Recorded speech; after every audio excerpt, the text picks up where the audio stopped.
What's up, guys? It's your boy, Legend. I've been crunching the numbers lately, and I've got a surprise for you. I've mapped out the exact step-by-step phases of humanity's impending societal collapse. We're going to look at the permanent breakdown of everything you know. To get the facts, I pulled the records from the archives of NASA, NOAA, Columbia University, and Copernicus. We synthesized the instrumental data to build a record of accelerated thermal escalation. This chart tracks global thermal anomalies against the mid-century baseline. We saw a breach in 2020 at 0.98 degrees, followed by a brief dip in 2021. Natural La Niña cooling cycles masked the underlying accumulation of heat-trapping gases, creating a brief illusion of stabilization. That momentum resumed in 2023 with a spike to plus 1.17 degrees. Driven by record-breaking ocean temperatures, the escalation reached 1.26 in 2025. Based on greenhouse forcing and thermal inertia, the 2026 projection sits at approximately 1.28 degrees. This specific data trajectory suggests the planetary climate architecture has shifted past its equilibrium. Our global state has moved into an active, ongoing thermal event. Phase 1 is the Great Destabilization. While 1.28 degrees is a global average, continental landmasses experience much higher local extremes.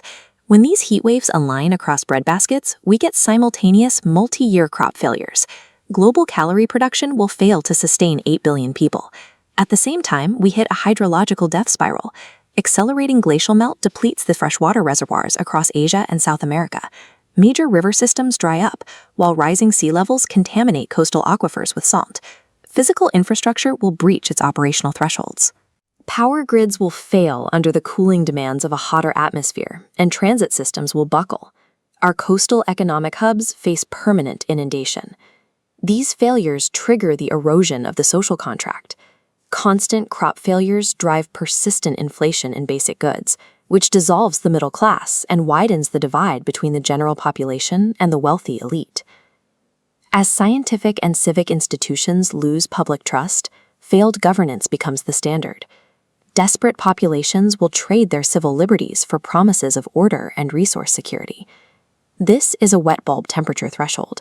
It represents the point where the human body can no longer cool itself through perspiration. When equatorial zones frequently reach these markers, they turn into lethal zones of biological failure. As these regions become unviable, controlled international migration will dissolve into mass, desperate population movements. Large scale will push toward the shrinking viable territories in higher latitudes. This mass exodus and the shrinking resource base will break global supply chains. Major metropolitan areas that rely on external food and fuel will face immediate, insurmountable resource deficits. When the resource demands of maintaining a global network become unsustainable, central authority recedes.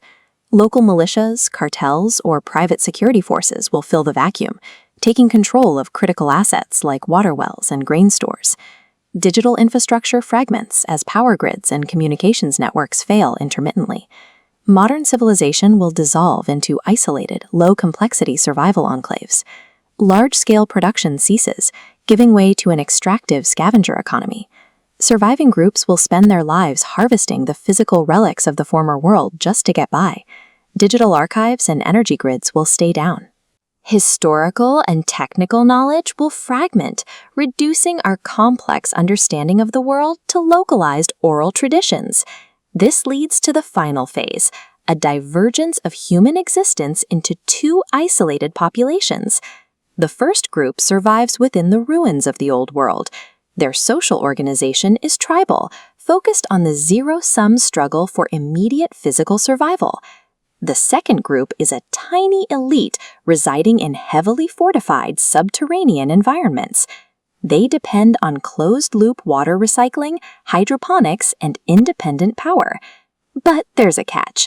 While they hold preserved technology, they remain trapped inside their own systems. They have no way to influence the surface world above them. The final entropy of humanity is a systemic reset to low-complexity survival. Both the scavengers and the elites will be trapped by their own design.